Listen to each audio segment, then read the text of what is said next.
Welcome to The Explainer. Today, we're diving into the incredibly ambitious plan for one of California's fastest-growing cities. They're trying to answer a huge question.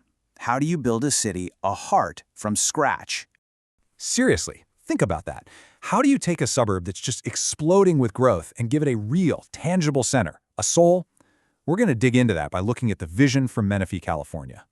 And this visual right here really says it all. On the left, you've got the standard suburban strip mall. You know, it's functional, we've all been there. But on the right, that's the dream. A lively, walkable plaza where people actually want to be.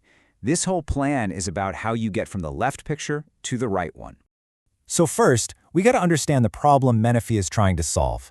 You could call it a classic boomtown identity crisis. Okay, the numbers are just wild. We're talking about a population rocketing towards 131,000 people. That officially makes Menifee California's #1 boomtown. But all that success, it creates a really interesting paradox. And here is that paradox in one giant number. Get this, $2.3 billion. That's how much money residents spend outside of Menifee every single year.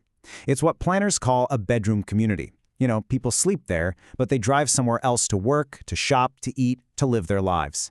It's a city without a center. So, how on earth do you fix a problem that big? Well, Menifee's answer is a pretty bold new vision, and it's all built around one simple idea: connection. The big idea is called the Connected District Master Plan. It's a really different way of thinking. Instead of just letting sprawl happen, the plan is to intentionally group new development into these purpose-built districts. It's like saying, okay, enough with the chaotic growth. Let's start building a city that's organized and makes sense. Okay, so you've got these cool new districts. How do you link them all together? The plan has this brilliant idea they're calling the Menifee Green Spine. Just think of it like a green circulatory system pumping life through the whole city. And check this out. This picture shows you exactly what they mean. The Green Spine isn't just about a few nice parks. It's about turning trails and open spaces into active infrastructure. You know, something that physically connects neighborhoods to shopping centers, to schools, letting people actually bike or walk where they need to go. All right, so let's see how this big vision actually breaks down on the ground. Let's take a quick tour of these proposed districts, because each one has its own special purpose. So, imagine the city map looking more like this. Instead of one giant uniform grid, you get these distinct hubs and corridors. And each one is designed to do a specific job inside the larger city. In the heart of it all, the crown jewel is going to be the downtown district. And look, this isn't just another outdoor mall. It's planned to be a real urban core, with a city plaza, government buildings, and a main street you actually want to walk down, full of restaurants and shops and places to live. Then you have the Hilltop District, which is designed to be a top-tier destination. Picture this, a massive 104-acre lifestyle center with amazing restaurants looking out over the valley, cool hotels, high-end offices, and the whole thing is anchored by a huge 22-acre natural creek corridor. And of course, a city needs jobs, right? Good jobs. That's where the Innovation and Medical District comes in.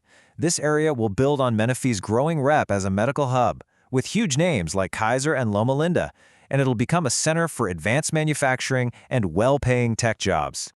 Okay, so I know what you might be thinking. This all sounds fantastic, but can it really work? And that is a totally fair question. It's exactly why this whole plan is based on lessons learned from other places that got it right.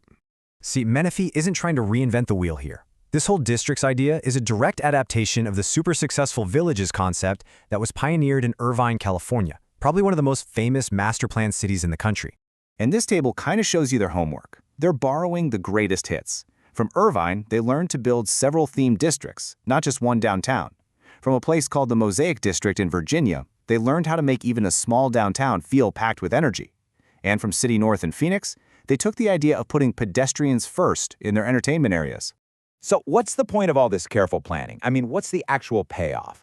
Let's look at what this could mean, both for the economy and for the community itself. Well, the biggest and fastest impact is all about the money. Remember that jaw-dropping $2.3 billion number? This chart shows you exactly where that money is going. The whole plan is designed to capture hundreds of millions of those dollars by finally giving residents the stores, restaurants, and groceries they're currently driving out of town to find. And this goes so far beyond just shopping. Let's take just one piece of the puzzle, the Hilltop District. That one project alone is projected to create over 2,000 permanent jobs, and it's expected to generate more than $15 million in new tax revenue every single year. That's money that goes right back into city services. All right, for our final section, let's pull the camera all the way back and just look at what this all adds up to. What does the future look like? Now, this is super important to remember. This is not an overnight fix. As this timeline shows, we're talking about a 20 to 30-year vision. The idea is to first get that downtown core thriving, then help the other districts mature, and then by 2050 have a fully connected city. It's a slow, steady transformation from a suburb into a major regional destination. And you know, this quote from the plan really sums it all up perfectly. It's all about creating an organized urban structure on purpose so that Menifee can finally, for good, shake off that bedroom community label. Which really leaves us with a fascinating question to chew on, doesn't it? It shows that a city's future isn't just about how much it grows, but how it grows. It's all about thoughtful, intentional design. So I'll leave you with this. If you had the chance to design a city's future, what's the very first thing you would build?